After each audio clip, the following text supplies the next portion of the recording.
আরতির গান গাইতে গাইতে আমরা নিতাই গৌরকে সেবা করি। কমলনি শাহ। এবার আমি আপনাদের একটা কথা বলবো। যখন চন্দ্রশশী দেবী বললেন যে আমি নিতাই গৌরকে দেখব, তখন এইবার গ্রামবাসীগণ বলে উঠলেন যে মা নিতাই গৌরকে দেখবেন তো, ঠিক আছে আপনাকে আমি দেখাবো, তবে এখন নয়। এখন আমাদের মন্দিরের পিছনে একটা বাগান ঘরে একটা ছোট্ট দেখে আমরা ঘর করেছি।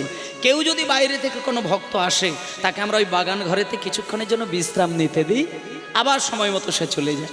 তা আপনি এখন কাজ করুন, আমাদের বাগান ঘরে একটু অপেক্ষা করবেন, সন্ধ্যাবেলায় যখন সন্ধ্যা আরতি হবে তখন এসে নিতাই গৌরকে দেখাবো।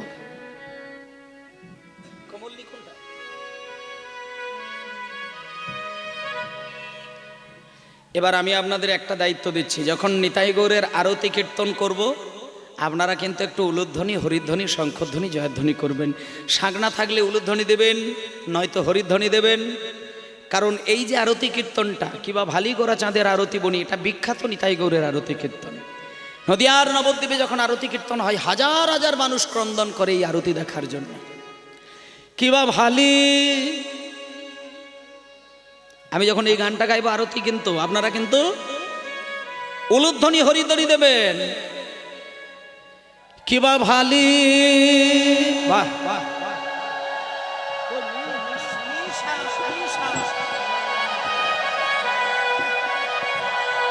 হ্যাঁ, কিবা ভালি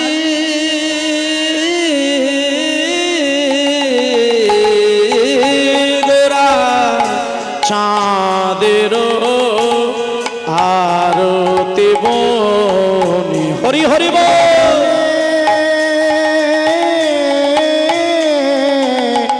ওয়ালে গোরা চাঁদের আরতি বালি, কিবা ভালি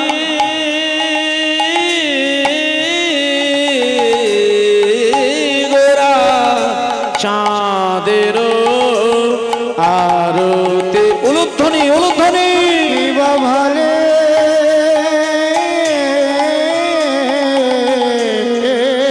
গোরা চাঁদের আরতি বালি।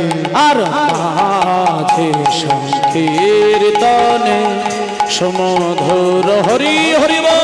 আজ বাজে সংকীর্তনে সমধুর ধ্বনি, বাজে সংকীর্তনে সমধুর ধ্বনি। কিবা শঙ্খ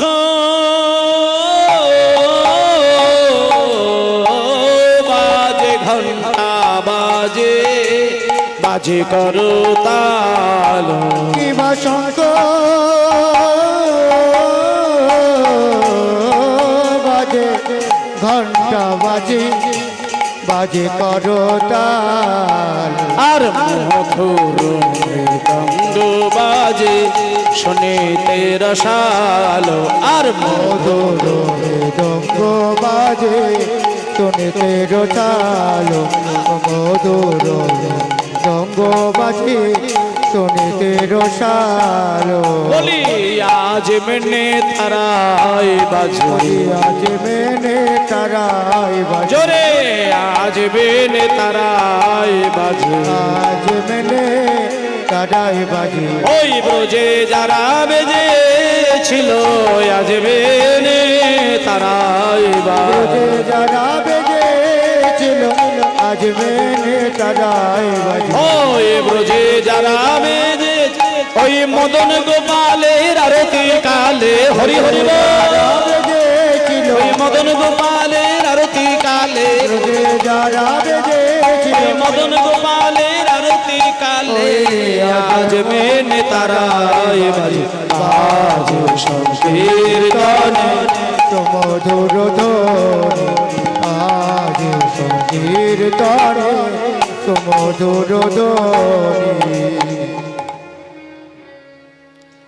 সমধুর ধ্বনি।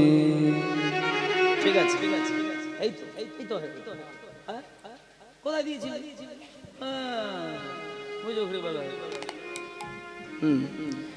তাহলে এইভাবে আরতি হচ্ছে আস্তে। এবার নামিয়ে না। এবার আরতি যখন শুরু হয়েছে তখন এবার গ্রামবাসীদের মধ্য থেকে কোনো এক বৈষ্ণবী মা গিয়ে চন্দ্রশশী দেবীর কাছে গেলেন, গিয়ে বললেন, ও মা উঠে পড়ুন, আপনি শুনতে পাচ্ছেন না গ্রামে আরতি শুরু হয়ে গেছে, আপনি চলুন। এই বলে মাকে ডেকে নিয়ে আসলো। মা তো একবারে তাড়াহুড়ো করে চলে আসছেন। এসে দেখছি ও মা, একটু আগে তো কেউ ছিল না। ও বাবা, তোমরা একটু দেখি সরে সরে বসো তো, আমি তোমাদের ওই মাঝখান দিয়ে একটু তোমাদের মন্দিরের ভেতরে গিয়ে দেখি তোমাদের নিতাই গৌরকে দেখতে কেমন। এই বলে মায়েরা, চন্দ্রশশী দেবী তো কোনোদিন নিতাই গৌরকে দেখেনি। আস্তে। এবার চন্দ্রশশী দেবী সকলকে সরিয়ে দিয়ে আর মন্দিরের সিঁড়ি বেয়ে বেয়ে ওপরে উঠে নিতাই গৌর যে বেদির ওপরে বসানো হয়েছে, কাঠের নিতাই গৌর, ছোট্ট ছোট্ট, এই ছোট্ট ছোট্ট নিতাই গৌর, ঠিক চৌকাঠটা পেরিয়ে মা জননী মন্দির চত্বরের মধ্যে ঢুকে গিয়ে আর ডান দিক ঘেঁষে বসে পড়লেন। আর সঙ্গে সঙ্গে মা নিতাইয়ের মুখের দিকে আর গৌরের মুখের দিকে একটা বার তাকালেন। তাকিয়ে তাকিয়ে মা মুখে কিছু বলছে না, মনে মনে একটা চিন্তা করছেন। মনে মনে ভাবছে, আচ্ছা এরা কি সেই নিতাই, এরা কি সেই গৌর? মানে আমাকে কীর্তনিয়া যে নিতাই গৌরের কথা বলেছিল, এরা কি সেই নিতাই, এরা কি সেই গৌর? এরা যদি সত্যিকারের সেই নিতাই গৌর হয়, তাহলে তো এদেরকেই যদি আমি সন্তান জ্ঞানে আমি সেবা দেওয়া শুরু করি, এরা তো আমাকে মা বলে ডাকবে। হ্যাঁ হ্যাঁ, নিতাই এবার মনে মনে বলে উঠছে, এই গৌর, আমি যদি তোদেরকে সেবা করি, আমি যদি তোদেরকে আমার পেটের ছেলে মনে করে সেবা করি, আচ্ছা তোরা কি কোনোদিন কাঠের হলেও একবার কি তোরা মুখ ফুটে আমাকে মা বলে ডাকবি? একবার কি এই হতভাগিনী রমণীকে মা বলে ডাকবি? তোরা আমার ছেলে হবি? এই নিতাই, তোরা আমার ছেলে হবি? এই গৌর, তোরা আমাকে মা বলবি? এই মা বলবি মা বলবি মা বলবি বলতে বলতে চন্দ্রশশী দেবী অজ্ঞান হয়ে গেলেন। গ্রামবাসীগণ দেখলেন, এ কি, মায়ের মাথা ঘুরে গেল কেন? আরতি বন্ধ করে দিয়ে তাড়াহুড়ো করে মাথায় জল ছিটে দিয়ে জ্ঞান ফিরিয়ে দিয়ে মন্দিরে যেখানে শুয়েছিল বাগান বাড়িতে, আবার মাকে সেইখানে শুইয়ে দিলেন। সকলে ভাবলো মায়ের বোধহয় অনেকটা দূর থেকে এসেছে, তো শরীরটা হয়তো খারাপ, যাক মন্দিরে রাখার দরকার নেই, যাও বাগান বাড়িতে গিয়ে শুইয়ে দাও, সকাল হলে হয়তো উনি বাড়ি চলে যাবেন। এই বলে বাগান বাড়িতে গিয়ে মাকে শুইয়ে দিয়েছেন। তখন কটা বাজবে? সন্ধ্যে 6টা বাজবে, 7টা বাজবে, শুয়ে আছে। আর আপনাদেরই মধ্য থেকে কোনো একটা মা জননী গিয়ে, যেহেতু মায়ের মাথাটা ঘুরে গেছে তাই মাকে তো আর একা রাখা যাবে না, তাই কোনো এক মা জননী গিয়ে মায়ের পদ সেবা করছে। মা আপনি ঘুমিয়ে পড়ুন, আমি আপনার পাশে আছি, চিন্তা করতে হবে না, আপনি ঘুমিয়ে পড়ুন, সকাল হলে আপনি যাবেন, ঘুমান, নিশ্চিন্তে ঘুমান। এবার সন্ধ্যা 6টা বাজলো, 7টা বাজলো, 8টা বাজলো, 9টা বাজলো, রাত্রির 10টা বেজে গেল, রাত্রির 11টা বেজে গেল, রাত্রির 12টা বেজে গেল, 1টা বেজে গেল। মা শুধু একবার আই ঢাই করে এদিকে ঘোরে, আবার একবার আই ঢাই করে ওদিকে ঘোরে, শুধু আই ঢাই, অস্থির হচ্ছে, কিন্তু ঘুমাতে পারছেন না। আর যিনি পা টিপে দিচ্ছেন তার তো ঘুম এসে যাচ্ছে, সে তো নিজেকে কষ্ট পাচ্ছে। যখন দেখছে মা আইঢাই করছে, ঘুম আসছে না, শুধু যেন ব্যাকুল হয়ে কাঁদছে, তখন পদদাসী পা টেপা বন্ধ করে দিয়ে গুটি গুটি পায়ে মায়ের মাথায় গিয়ে হাতটা রেখেছে। মা, ও মা, নিতাই গৌরের আরতি তো আমরাও দেখলাম মা, কই কারোর মন তো এত অস্থির হয়নি মা, আপনি একটু ঘুমানোর চেষ্টা করুন না। এই তো আপনার পা টিপে দিলাম, এই তো আপনার মা। চুপ কর, বেরিয়ে যা তুই, বেরিয়ে যা তুই আমার মন্দির ঘর থেকে, বেরিয়ে যা। তখন থেকে তুই শুধু একটাই কথা ভাবছিস, আমি ঘুমিয়ে পড়লে তোর শান্তি হবে। ওরে, আমি সন্ধ্যা থেকে আই ঢাই করছি ঘুমানোর জন্য, কিন্তু আমার চোখে যে ঘুম আসে না, তুই বুঝবি না, তুই বুঝবি না, তুই বুঝবি না। যতবার পর আমি ঘুমাতে যাই, আমি চোখের সামনে কেন জানি না মন্দিরের সেই নিতাই গৌরকে দেখতে পাই। বেরিয়ে যা, বেরিয়ে যা, ঘর থেকে বেরিয়ে যা, জানালাটা বন্ধ করে দে, দরজাটা বন্ধ করে দে, ঘরের প্রদীপটা নিভিয়ে দে, ঘরটা অন্ধকার করে দে, দেখি দেখি দেখি আমার ঘুম আসে কিনা। বেরিয়ে যা, তুই বেরিয়ে যা, বেরিয়ে যা, আমার পা টিপতে হবে না, বেরিয়ে যা। পদদাসীকে মা ধমক দিয়ে বাইরে বার করে দিলেন। আসলে মায়েরা, গ্রামবাসীগণ নিতাই গৌরকে দেখে, তাদের দেখা আর জমিদার গিন্নিমার এক পলক দেখা, দুটো দেখা কিন্তু এক নয়। কৃষ্ণকে তো রাধারানীও দেখেন, আর কৃষ্ণকে কংসও দেখেন, দুজনের দেখা তো এক নয়। কৃষ্ণকে কংস দেখে ভয়ের দৃষ্টিতে, আর রাধারানী দেখেন কোন দৃষ্টিতে মায়েরা? প্রেমের দৃষ্টিতে। আজকে হাজার গ্রামবাসীগণ নিতাই গৌরের আরতি দেখেছেন, আর চন্দ্রশশী দেবী দেখলেন। ওই গ্রামবাসীদের দেখার মায়ের দেখা এক নয়। মা একটা সেকেন্ডের জন্য নিতাই গৌরের চোখের দিকে তাকিয়ে কিন্তু নয়ন থেকে দুবিন্দু জল ঝরিয়েছিলেন। কাঁদতে কাঁদতে মা মনে মনে শুধু একটা কথা ভেবেছিল, ওরে নিতাই, ওরে গৌর, তোদেরকে যদি আমি ছেলে মনে করি, তোরা কি আমাকে মা বলবি? এটা শুধু একবার ভেবেছিলেন জমিদার গিন্নিমা। ওই কথাটা নিতাই গৌর শুনতে পেয়েছিলেন। তাই যখনই দরজা বন্ধ করে দিয়ে পদদাসী ঘর থেকে বেরিয়ে গেলেন, প্রদীপটা নিভিয়ে দিলেন, জানালা বন্ধ করে দিলেন, ঠিক রাত্রির 1টা পেরিয়ে যখন 2টো বেজে গেল, তখন মায়ের কাছে কি ঘটনা ঘটলো দেখুন মায়েরা।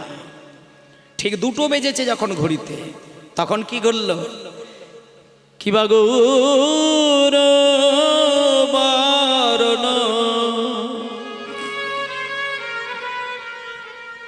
মনি আভরণ নাটুয়া মোহন বেশ। নিতাই গৌর হরি হরি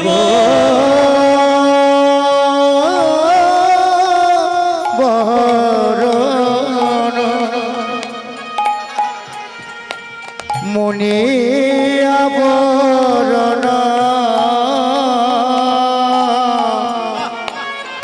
নাট মগন তারে দেখিতে দেখিতে ভুবন ভুলালো, তারে দেখিতে দেখিতে ভুবন ভুলালো। হরি নিতাই রে,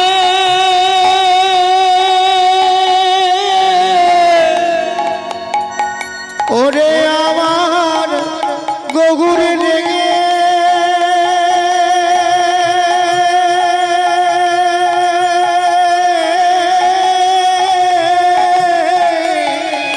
ওরে আমার প্রাণের নিতাই রে, আমার গৌরে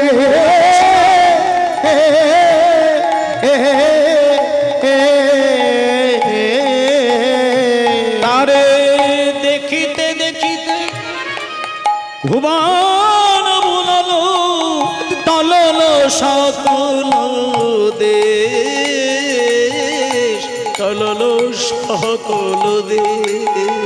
ওই না দেখিতে দেখিতে ভুবন ভরল কলল সকল বে, কলল সকল বে। বাহ, যাই হোক মায়েরা, যাই হোক। ঠিক 2টো যখন বাজলো, মোটামুটি মা জননী না, ওই ঘর যেহেতু অন্ধকার করে দিয়েছে, চোখের পাতাটা একটু ঠান্ডা হয়ে গেল। আর যেই চোখটা ঠান্ডা হয়ে গেছে, মা অনেক কষ্ট করে করে করে করে শেষের দিকে ঠিক 2-2:30টার সময় করে মা একটুখানি ঘুমিয়ে পড়ল। আর যা ঘুমিয়ে পড়েছে, শুধু নিছক ঘুম নয়, হঠাৎ করে মা দেখতে পেল যে ঘরটার মধ্যেই ঘুমিয়েছিল সেই ঘরের উত্তর পূর্ব কোণ ঘেঁষে 100টা সূর্যকে এক জায়গায় করলে তার যে আলোর ছটা, সেই আলোর ছটা যেন মায়ের চোখে ঝলক দিচ্ছে। মা স্বপ্নের ঘরে দেখছে, স্বপ্নের ঘরে, ঘুমের ঘরে স্বপ্নের ঘরে দেখছে আমার ঘরের উত্তর পূর্ব কোণটাতে যেন শত সূর্যের আলো যেন আমাকে ঝালসে দিচ্ছে। মা মনে মনে ভাবছে স্বপ্নের ঘরে, এ কি, আমার ঘরের তো প্রদীপ নেবানো ছিল, আমার ঘর তো অন্ধকার ছিল, ঘরে কি আলো জ্বেলে দিল, কে ঘরে এত আলো জ্বললো? এই বলে স্বপ্নের ঘরে মা হঠাৎ করে কষ্ট করে যেন ওই আলোর দিকটা তাকাতে গেছে। আর যেই আলোর দিকটা একটা বার চোখটা ফেলেছে, অমনি দেখলো বিরাট একটা আলোর দ্যুতি, আর তার ঠিক মাঝখানটাই দেখা যাচ্ছে মন্দিরের ভেতরে যে কাঠের নিতাই গৌরগুলো ছিল তারা সেই আলোর ভেতরে এইভাবে হাত তুলে দাঁড়িয়ে রয়েছে। স্বপ্নের ঘরে চন্দ্রশশী দেবী বলে উঠলেন, এ কি ঠাকুর, তোমরা তো ভগবান, তোমরা তো ঈশ্বর, তোমরা আমার এই শয়নকক্ষে কেন এসে দাঁড়িয়েছ? বেরিয়ে যাও, তোমরা মন্দিরে যাও, আমার শয়নকক্ষে দাঁড়াতে নেই, আমি এখানে শুয়ে রয়েছি, তোমরা বেরিয়ে যাও মন্দিরে। তখন ওই নিতাই গৌর একসঙ্গে হামাগুড়ি দিতে দিতে দিতে দিতে মায়ের কাছে এসে হঠাৎ করে নিতাই গৌর একসঙ্গে বলে উঠলেন, মা, আমরা ঠাকুর, আমরা ঈশ্বর, আমরা ভগবান এ জগতে সবার কাছে। কালকে তুমি আরতি দেখতে গিয়ে মনে মনে আমাদেরকে ছেলে বলে ফেললে না? আমরা দুইজন হাত তুলে দাঁড়িয়েছিলাম, আমাদের দুই ভাইয়ের চোখের দিকে তাকিয়ে অন্তরে তুমি ছেলের বাসনা করে তুমি আমাদের দিকে তাকিয়ে তাকিয়ে কেঁদে উঠলে। মা শোনো মা, কালকে তুমি দাঁড়িয়ে আমাদের দুই ভাইয়ের চোখে চোখ রেখে সন্তান জ্ঞানে যখন তুমি কেঁদে উঠলে মা, আমরা দুই ভাই তখন থেকেই যে তোমার ছেলে হয়ে গেছি। মা, আমাদেরকে ঈশ্বর বলো না, আমাদেরকে ঠাকুর বলো না, আমাদেরকে ভগবান বলো না, আমরা দুই ভাই তোমার সন্তান। মা, ও মা, মা, ও মা, মা, আমাদেরকে রান্না করে খাওয়াবে, আমাদেরকে কোলে বসিয়ে তোমার ওই হাতে তুলে খাবার মুখে তুলে দেবে? মা, দেবে? যদি বলো হ্যাঁ, তবে আমরা এখান থেকে যাব, আর যদি বলো না, আমরা দুই ভাই তোমার শাড়ির আঁচল কিন্তু ছাড়বো না। বলো খাওয়াবে? নিতাই একটা আঁচল ধরেছে জোর করে, আর গৌর একটা আঁচলের কোণ ধরেছে। নিতাই গৌর একসঙ্গে গায়ের জোরে টানাটানি করছে। বলো মা খাওয়াবে? না। বলো খাওয়াবে? না। বলো খাওয়াবে? না। টানিতে টানিতে টানিতে আঁচল, টানিতে টানিতে আঁচল ছিন্ন যে হইল, হরিবল। তৎক্ষণাৎ চন্দ্রশশীর নিদ্রা ভঙ্গ হইল, হইল। মা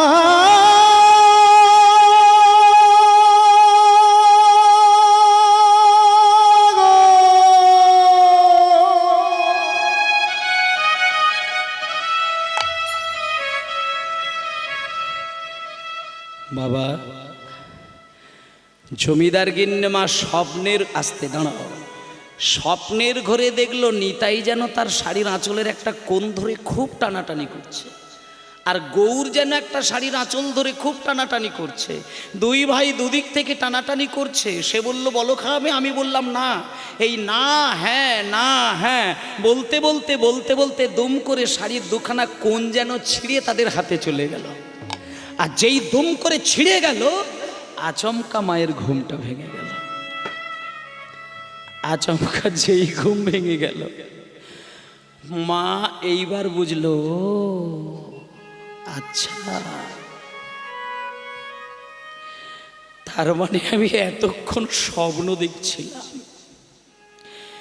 তাই বলি, যে হতভাগিনী রমণীর জীবন থেকে স্বামী চলে যায়,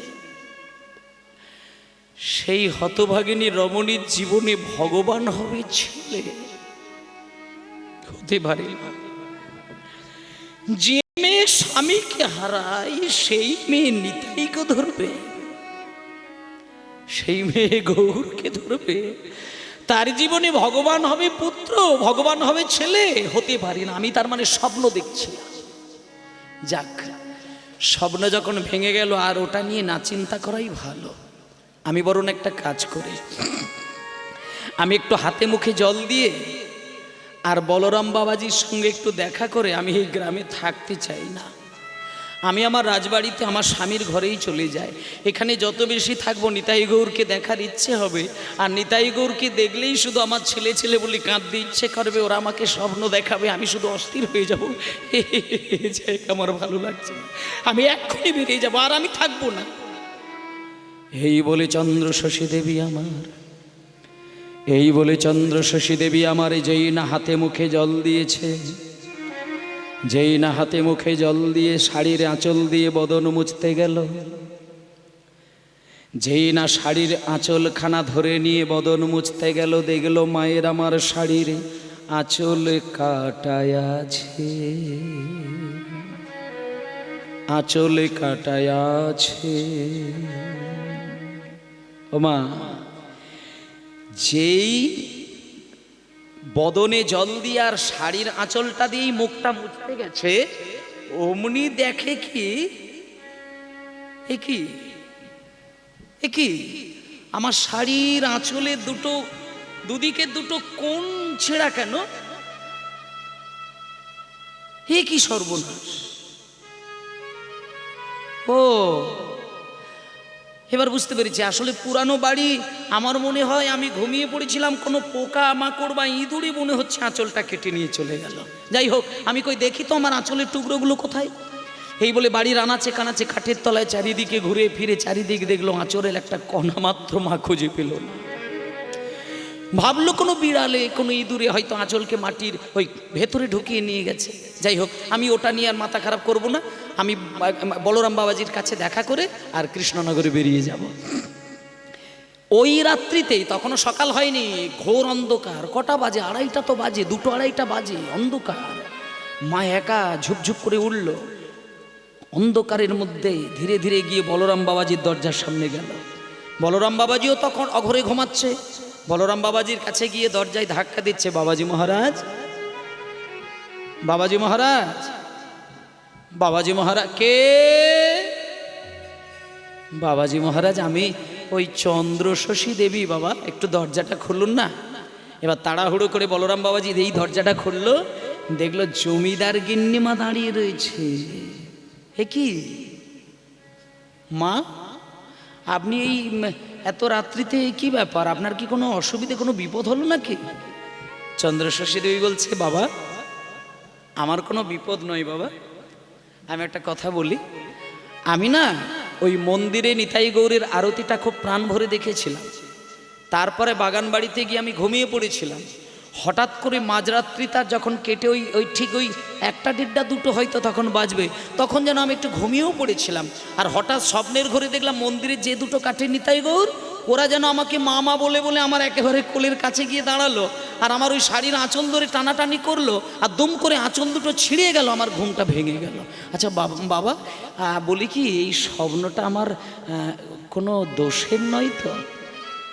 মানে আমি যতটুকু জানি, স্বামী যদি হারিয়ে যায়, পতিব্রতা নারীর নাকি কিছু কিছু স্বপ্ন দেখা নাকি ভালো নয়।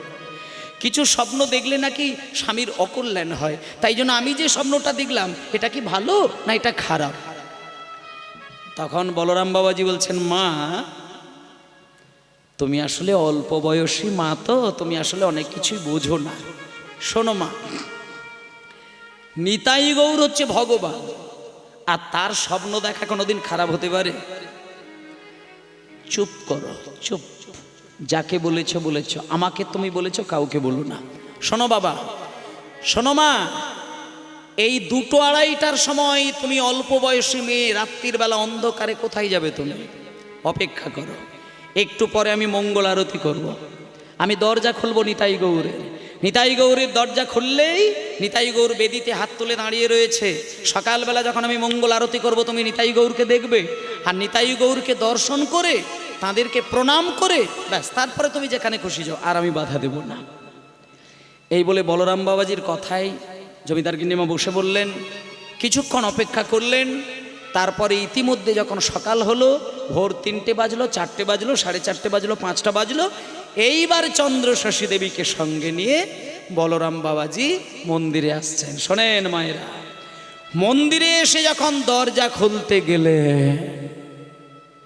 যেই বলরাম বাবাজি চন্দ্রশশী দেবীকে সঙ্গে নিয়ে দরজা খুলতে গেলেন, দরজা খুলতে গিয়ে দরজাটা তো বন্ধ ছিল, আর হঠাৎ করে মঙ্গল আরতি করবে বলে মঙ্গল আরতির লাগে দারুণ মোচন কইল, মঙ্গল আরতির লাগে দারুণ মোচন কইল, দারুণ মোচন করিল। অমনি নিতাই গৌরের 2 হাতে মায়ের ওই শাড়ির আঁচলের টুকরো দেখিতে পাইল। হরি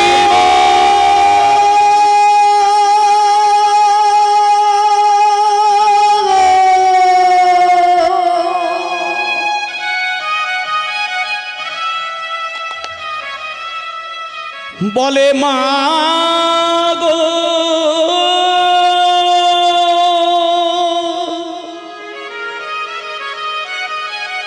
নিতাই গৌর তোমার সঙ্গে স্বপ্নের ঘরে ঝগড়া করেছে, এ তো তোমার সামান্য স্বপ্ন নয় মা, জগবাসীকে প্রমাণ করবে বলে দেখো স্বপ্নের ঘরে তোমার শাড়ির আঁচল ধরে টানাটানি করে ছিঁড়ে নিয়ে দেখো মন্দিরের ভেতরে নিতাই গৌর কেমন করে দাঁড়ায় আছে। নিতাই গৌর হরিব মা মা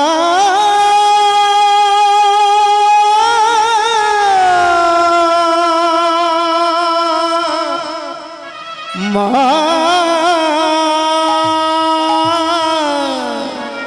মা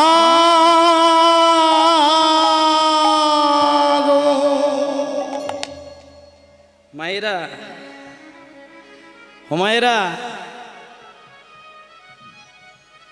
আজকে চন্দ্রশশী দেবী ভালো করে এবার দেখুন, স্বপ্নের ঘরে যে আঁচলের কোণ দুটো ছেঁড়া ছিল, এই কোণটা আর এই কোণটা, ঠিক সেই দুটো কোণের বাকি অংশটা একটা নিতাইয়ের ডান হাতে ঝুলছে আর একটা গৌরহরির ডান হাতে ঝুলছে। এটা দেখতে পেয়ে বলরাম বাবাজি নীরব হয়ে গেলেন।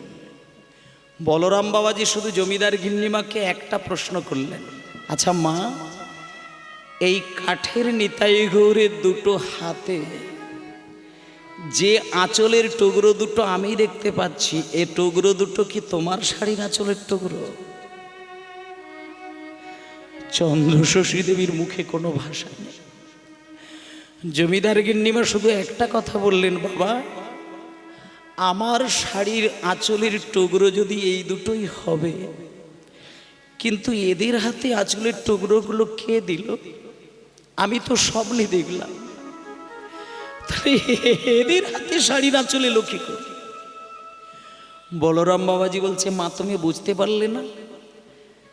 স্বপ্নের ঘরে তোমাকে মা বলেছে মানে জগতের মানুষকে প্রমাণ দিতে চাইছে এই দুটো ছেলে তোমার সত্যিই মা হয়ে গেছে। ও মা, তুমি যে একটু আগে বলছিলে না যে তুমি চলে যাচ্ছ রাজবাড়িতে তোমার স্বামীর ঘরে, তুমি কত বড় অপরাধ করতে বলো তো মা? যে নিতাই তোমাকে স্বপ্নের ঘরে মা বলল, শাড়ির আঁচল কেটে মন্দিরে দাঁড়িয়ে রইল, তাকে তুমি রেখে দিয়ে তুমি বাড়ি চলে যাচ্ছিলে মা। কত বড় সর্বনাশ তোমার হতো মা। আর তুমি যেও না, তুমি যদি পারো এই সকাল সকাল তড়িঘড়ি করে কিছু সেবার ব্যবস্থা করো। তুমি নৈবেদ্য একটা ডালা সাজাও, শিগগিরই তুমি এই দুটো ছেলেকে তোমার কোলে বসিয়ে রান্না করে তুমি তোমার ছেলের মতন করে খাইয়ে দাও। যখনই বলেছে ছেলের মতো করে খাইয়ে দাও, তখন চন্দ্রশশী দেবী বলছে বাবা তাহলে আমি একটু নায়েম মশাইকে, এখন তো সবই সকাল হয়েছে, নায়েম মশাইকে একটুখানি তাড়াহুড়ো করে ওই নদিয়া জেলায় পাঠাবো কৃষ্ণনগরে। আমার জমিদার আমার স্বামী না খুব দামি দামি চাল ডাল খেতেন,